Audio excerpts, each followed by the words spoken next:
Okay, your time starts now. Thank you. Righty. Afternoon, everyone. My name is Daniel Sun, and I'll be doing a presentation on my thesis that is about the impact-acoustic tile bonding analyzer using a support vector machine with Fourier and wavelet features. So, quick overview of what I'll be covering in this presentation. I'll be taking a look at the motivation of why I want to do this, the signal processing and the feature selection used to achieve classification, as well as the quick overview of the support vector machine classifier. I'll take a look at my experimental setup, and most exciting of all, of course, the results of the experiments. So, first things first, ceramic tiles, especially they're on the exterior of buildings, will degrade over time. So this necessitates regular inspections. But if humans were to carry this out, especially over larger areas, they would be very inconvenient. And if it's at heights, then it could be hazardous to the actual workers. So some sort of automation would be desirable. And to top it off, this damage is often invisible. So you can't actually tell just by looking at it. You have to go to the exact position. So a quick overview of what a tile typically is structured like. On the top over here, you have the tile, which is attached to a substrate, some sort of concrete maybe, some sort of other backing material, usually with some sort of cement adhesive. The 6 classes that I'll be looking at, 5 of them are defects. The first 2 are back and front detached. So that means there's some sort of separation between the substrate and the adhesive, or the adhesive and a tile. For the void, there is some sort of air gap between the substrate and the adhesive. For a loose tile, there is an air gap between the adhesive and the tile. And the tile crack is pretty self-explanatory. And we're also looking for a good, well-bonded tile as well. So, how does one actually detect these hidden defects beneath the surface? Introducing impact acoustics. So this is when you hit your test surface with some sort of impactor.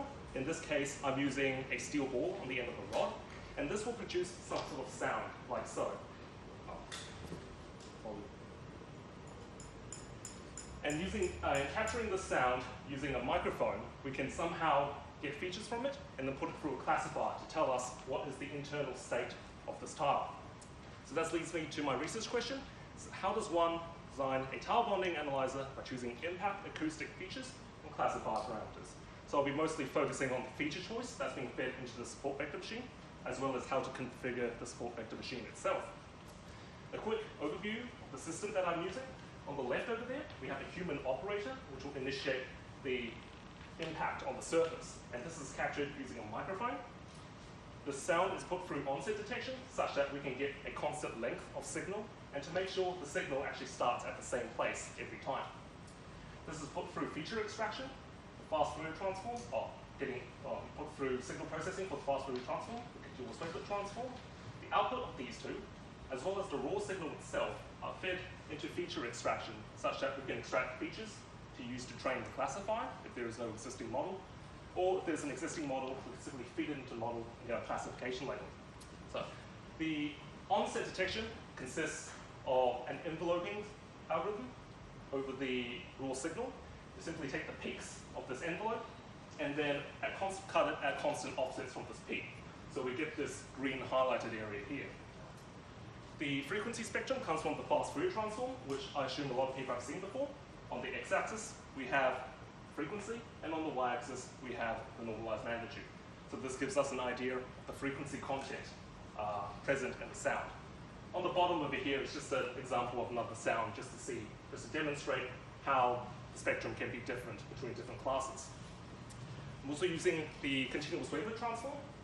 The right over here, the right part of the equation over here is what's called the wavelet function, which is basically this squiggly line. The left is the signal itself.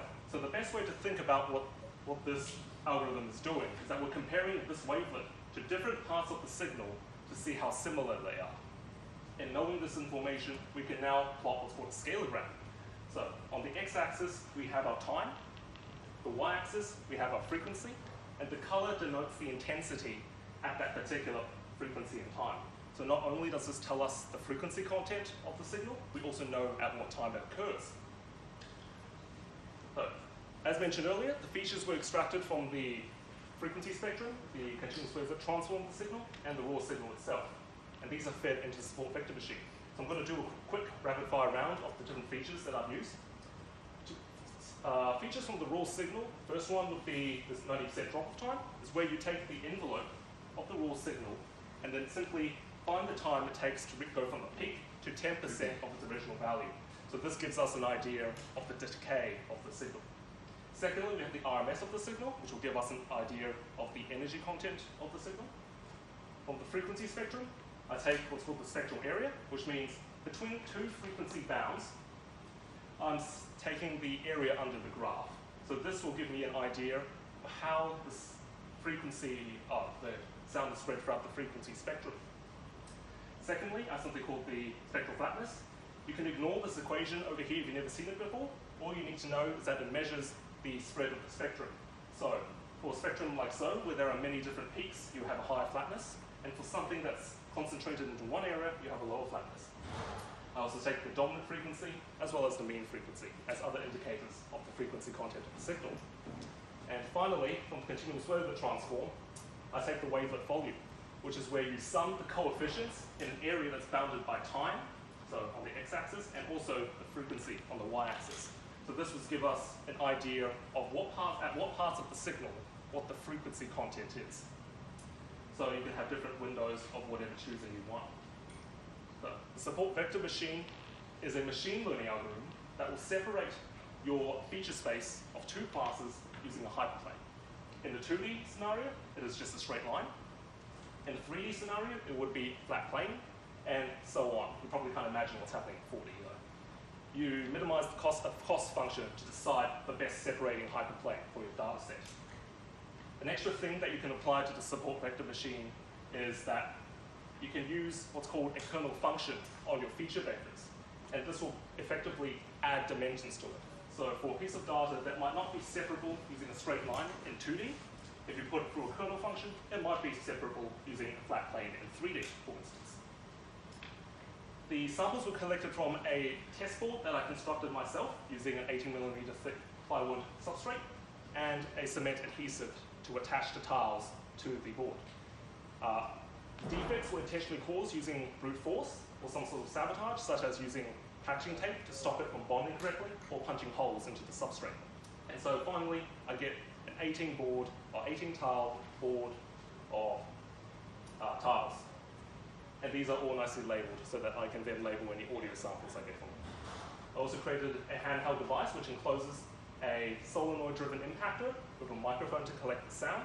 And also on the top, there's an LED interface and a joystick for basic user input-output.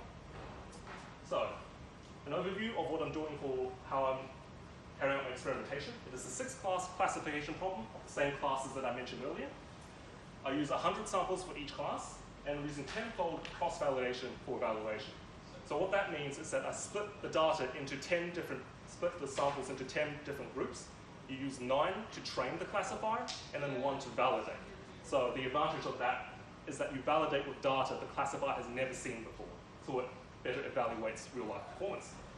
And to decide between feature sets, kernel functions, and the support and the multi-class classification strategy, I do a mix and match system to see what's best. The features are separated into 3 sets. Set 1 contains a base set of very basic features. In set 2, I add the spectral areas, so the area under the graph of the frequency spectrum. And in set 3, I also add in the continuous wavelet transform volumes. And so, what did I find out from these experiments? Found that a lot of the improvement comes from adding frequency spectrum areas as well as the continuous wavelet transform to the feature set. So for example, going from set 1, 2, and 3, my cross-validation loss has decreased from 5 to 2 to 1.8%. I also found that using a linear function rather than the radial basis function in a high dimensional feature space is advantageous. So for example, in set 3, by going from RBF to linear, I've actually decreased the loss from 1.8 to 1%. But the opposite happens for a lower dimensional feature space, such as for set 1, where going from RBF to linear, I'll actually increase the loss from 5 to 21%. Similarly, by using the 1 versus 1 strategy as opposed to 1 versus all, it will also actually decrease cross-validation loss in a higher dimensional feature space with lots of features. And these two are probably due to the fact they allow for modeling of non-linearities. So that means the model is more able to model non-linear data sets, and that allows it to overfit. So what it's probably doing is that it's overfitting the training data and not really fitting to reality, so to speak. This is my final confusion matrix of the final classifier, my best working classifier. It's the stat that everyone's looking for. The overall accuracy I found to be 99%. But one thing I want to point out is that for the good class over here, it has a 100% precision. So what that means is that there will be no, in theory at least, no false negative defects, which means we shouldn't miss any problems. But we may have some small amount of false positive defects. But that's good because we can check it out later. We just don't want to miss anything in this quick way to test the task. So in conclusion, I have demonstrated that the use of Fourier, wavelet, and raw signal features can be used to differentiate between different tile defects. In addition, this has been submitted to APRA as a paper under review, just to brag on. The skills that are required in this thesis are a lot to do with support vector machine theory and design, the feature selection, and just the general overview of machine learning. And if I ever need to, for some reason, I also have the basics of how to install tiles. So future work could involve the applications of the system to other infrastructures, such as bridges. The impact-acoustic method can be applied to different is known to be able to be applied to different infrastructure and completely different things, such as testing for defects in potatoes, for example, is one thing I read. And also it would be nice to incorporate it into a fully autonomous inspection robot just to complete the circle. So that concludes my talk. Do you have any questions? Questions? Any question? Mm-hmm. The graph on the right Yes. you showed earlier, can you explain what that's showing again? Okay, so this is what's called the scalegram. I'll just stick on this one. So the frequency is on the y-axis, time is on the left. So this way you can tell at what time in the signal, so 10 milliseconds from the start, 20 milliseconds from the start, you can tell what the frequency components are. If there are high frequency components like 10 kilohertz or 1 kilohertz or stuff like that. It's like taking the fast Fourier transform over smaller areas or smaller windows, such that you now know at what time these frequencies occur, rather than just you know the frequencies that are in the signal somewhere. And what's that grey section as well?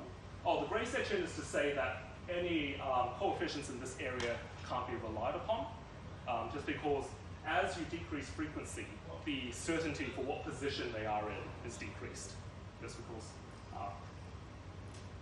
related mathematical Heisenberg's uncertainty principle, but that's another story in itself. Any other question? So I'll have one question. So you tested and have very good results with this tile. Can you actually utilize the same that knowledge or those features in the real world? So if you take your programs and test it on this particular building, for example? Well, that's the idea. In reality, the model that I created is very closely suited to the test board that I'm using. So you can't directly use the model that I've produced, but the idea and what I believe I've been able to achieve is to get a robust feature set that if you train it using the correct samples, you'll be able to differentiate between. But of course, you have to create a different model for completely different infrastructure or materials and stuff like that. So, your workflow is more important than the particular train. Okay. Any question?